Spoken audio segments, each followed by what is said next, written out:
The proclamation of the Holy Gospel according to Mark. When Jesus had crossed again in the boat to the other side, a large crowd gathered around him, and he stayed close to the sea. One of the synagogue officials named Jairus came forward. Seeing him, he fell at his feet and pleaded earnestly with him, saying, "My daughter is at the point of death. Please, come lay your hands on her, that she may get well and live." He went off with him, and a large crowd followed him and pressed upon him. There was a woman afflicted with hemorrhages for 12 years. She had suffered greatly at the hands of many doctors and had spent all that she had. Yet she was not helped, but only grew worse. She had heard about Jesus and came up behind him in the crowd and touched his cloak. She said, "If I but touch his clothes, I shall be cured." Immediately, her flow of blood dried up. She felt in her body that she was healed of her affliction. Jesus, aware at once that power had gone out from him, turned around in the crowd and asked, "Who has touched my clothes?" But his disciples said to Jesus, "You see how the crowd is pressing upon you, and yet you ask, 'Who touched me?'" And he looked around to see who had done it. The woman, realizing what had happened to her, approached in fear and trembling. She fell down before Jesus and told him the whole truth. He said to her, "Daughter, your faith has saved you. Go in peace and be cured of your affliction." While he was still speaking, people from the synagogue official's house arrived and said, "Your daughter has died. Why trouble the teacher any longer?" Disregarding the message that was reported, Jesus said to the synagogue official, "Do not be afraid. Just have faith." He did not allow anyone to accompany him inside except Peter, James, and John, the brother of James. When they arrived at the house of the synagogue official, he caught sight of a commotion, people weeping and wailing loudly. So he went in and said to them, "Why this commotion and weeping? The child is not dead, but asleep." And they ridiculed him. Then he put them all out. He took along the child's father and mother and those who were with him and entered the room where the child was.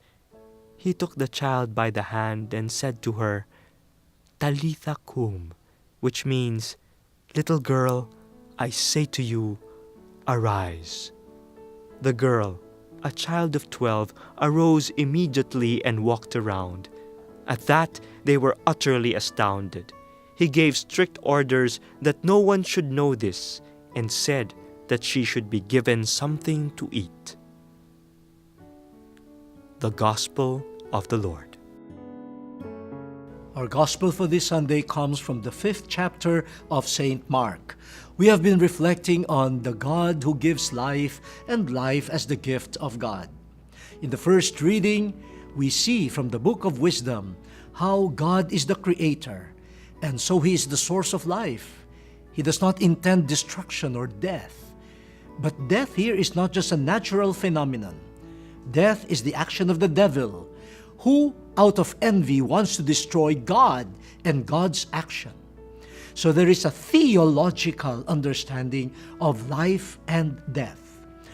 And in the second reading from the second letter of Paul to the Corinthians, we see that life coming from Christ was generated by Jesus' self-emptying. He became poor. He died so that He could give life. And so the Corinthians, who helped the poor Christians in Jerusalem by taking up a collection, were following Jesus. They allowed themselves to become a little poorer so that they could extend help to their brothers and sisters. That is how to live. There is no true life without the readiness to empty oneself, to die to self. Now, in the Gospel, we find Jesus again, the image of the God who gives life.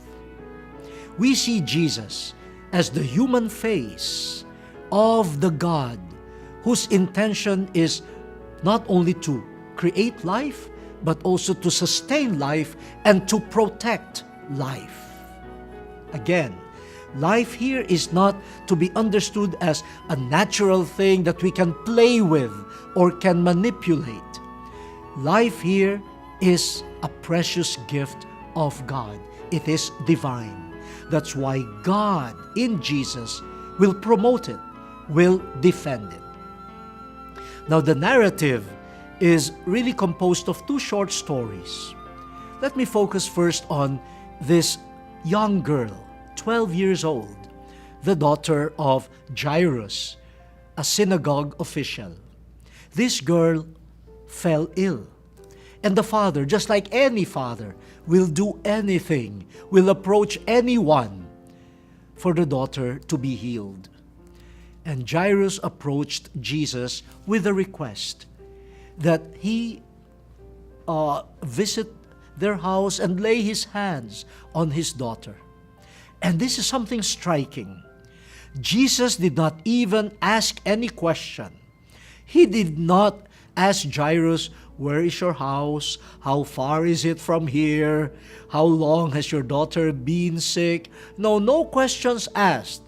Jesus just went with him. The two went together in order to see the girl. What do we find here? Jesus, the one sent by God, the creator and giver of life, Jesus was so eager to face the threat to life.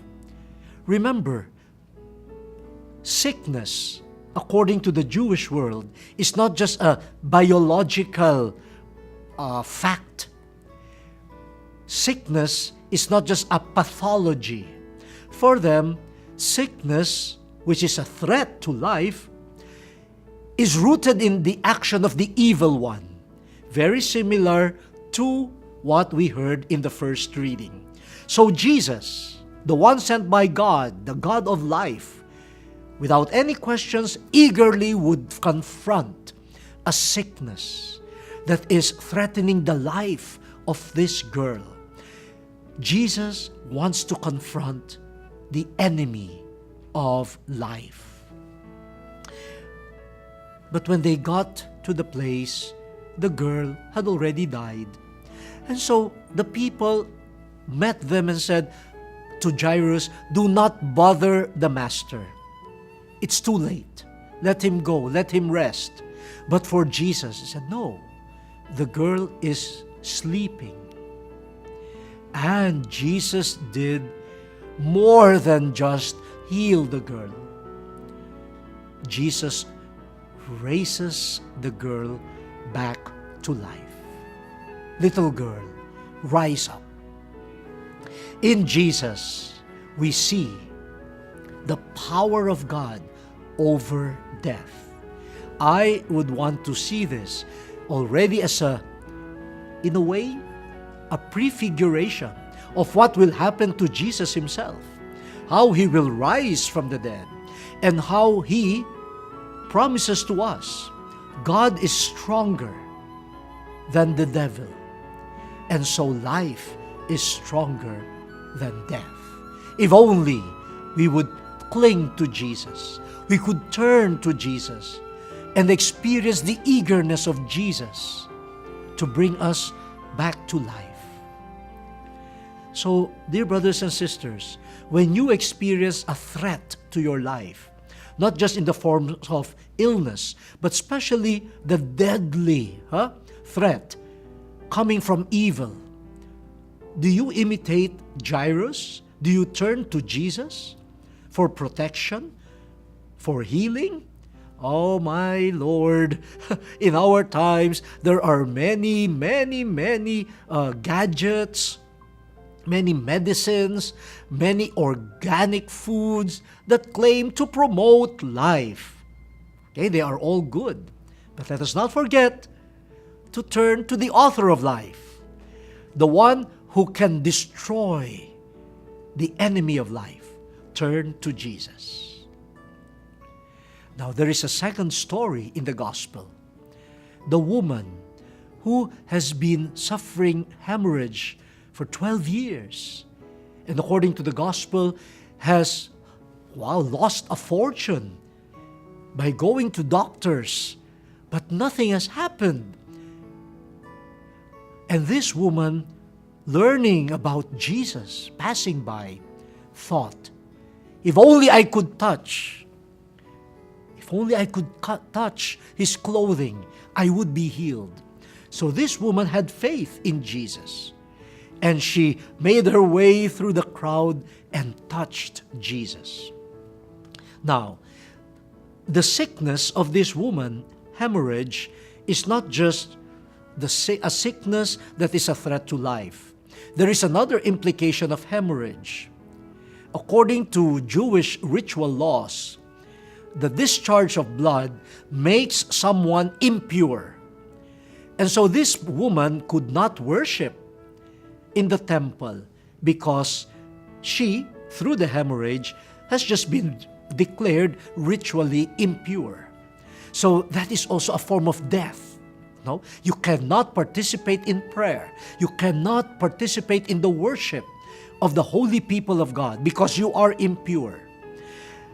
But the law of the Jews also says that if you touch a woman with a discharge of blood, or the woman touches you, you also get contaminated. You also become impure. So avoid the woman with a hemorrhage because you will become impure. You will be contaminated by her impurity. But what happened when the woman touched Jesus? Jesus felt power coming out of him. And he asked around, who touched me? Of course, the disciples said, do you realize? There's a big crowd here and you want to determine who touched you. But Jesus felt power coming out of him. Life coming out of him. And what happened? Did the hemorrhage of the woman contaminate Jesus? Did Jesus become impure? No. It was the other way around. The woman was healed. The woman became pure.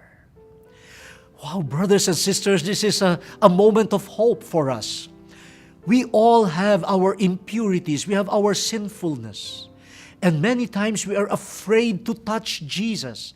We are ashamed to make Jesus see our impurities, as though we are afraid to tarnish him, to contaminate him. The good news is, he is truly the Lord of life. When we touch him, his purity, his life comes to us, and we are healed. So let us turn to the Lord, individually, as families, as a nation. Let us bring to him our sickness, our worries, the threats to life that we are experiencing, and let us rely on the power of Jesus. He brings life.